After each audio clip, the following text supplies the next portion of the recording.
민노총의 여러 가지 이적 행위라든지 반국가 행위를 볼 때 어떻게 판단하십니까? 민노총 사건은 11년간 수사해온 사건입니다. 대단히 심각한 사안이고 노동조합의 활동 범위를 당연히 해당되지도 않는 심각한 간첩 활동이라고 생각합니다.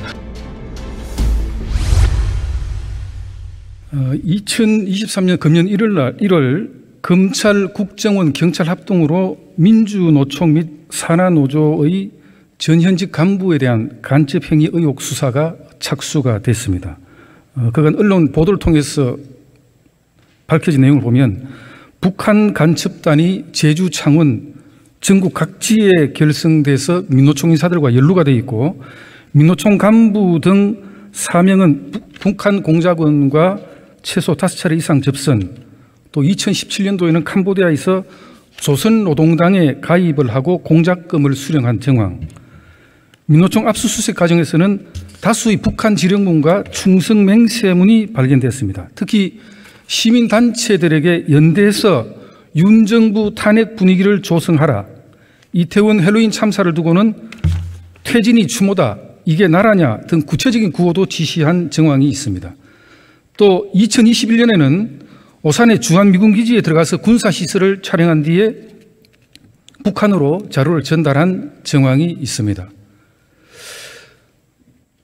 이런 민노총의 여러 가지 이적 행위라든지 반국가 행위를 볼 때 어떻게 판단하십니까? 이게 만약에 이적 단체나 반국가 단체라면 범죄 단체로서 수사를 해야 되고 필요하다면 해산도 할 수 있어야 된다고 보는데, 과거 자료에 따르면 이적 단체 판결 68건 중에 10여 곳은 여전히 활동하고 있습니다. 왜 그러냐 보니까 정당이나 법인이 이적 단체로 판결을 받으면 해산할 수 있지만 노조와 같은 결사에 대해서는 해산에 대한 근거 규정이 없습니다. 최근 민노총의 이런 이적 행위 또 해산과 관련된 근거 규정을 신설해야 되지 않는지에 대한 장관님의 소견을 부탁드립니다. 민노총 사건은 2012년부터 국정원이 수사해온 11년간 수사해온 사건입니다. 대단히 심각한 사안이고 노동조합의 활동 범위를 당연히 해당되지도 않는 심각한 간첩 활동이라고 생각합니다.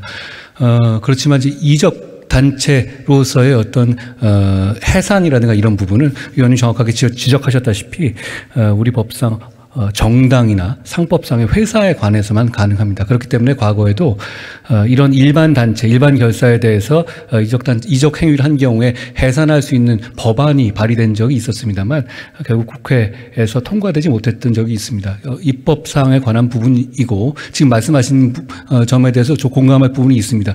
입법이 진행되거나 그렇게 되면 법무부 입장에서 성실한 의견을 내도록 하겠습니다.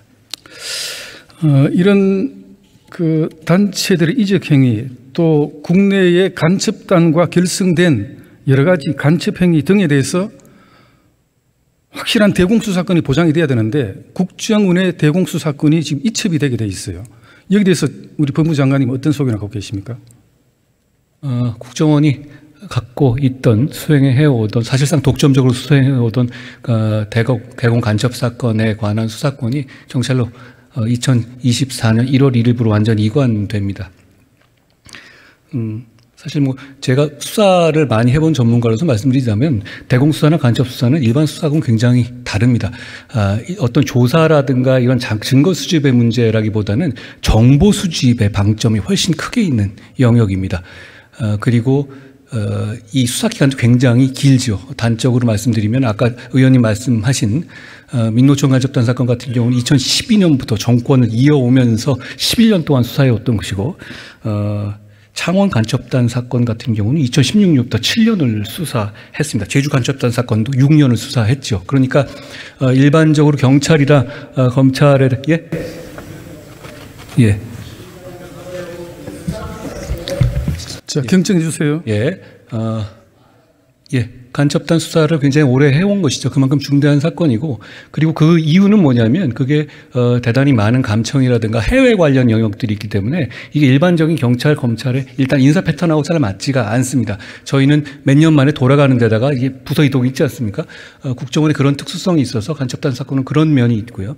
그리고 둘째로 해외 영역입니다. 해외 영역은 해외 어떤 망원이라든가 정보 차원이라든가 이런 문제에 대해서 검경이 그런 역량을 갖추지 못하고 있습니다. 그런 그런 문제 때문에 저는 저희 정부가 아까 말씀하신 올해 1월부터 대공 관련한 협의체를 구성해서 그 보완을 하려고 노력은 하고 있습니다만 국정원 대공 수사권이 폐지됐을 경우에 대공 수사의 공백이 크게 있을 거라고 생각합니다.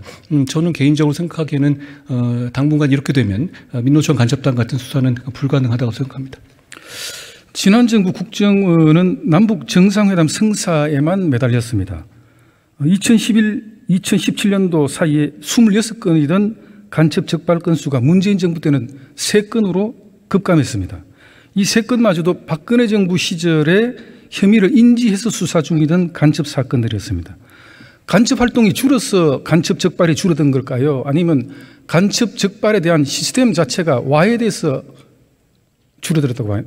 후자의 면도 있다고 봅니다. 다만 그럼에도 불구하고 국정원에서 이 임무를 다하기 위해서 노력한 그 국정원 요원들이 있었기 때문에 그래도 이런 사건들이 결국 이 구속으로 이어지고 재판까지 이어진 것이라고 생각합니다. 예, 고도의 노하우와 전문성 있는 대공 수사가 그 어느 때보다도 반드시 필요한 시점이라고 판단합니다.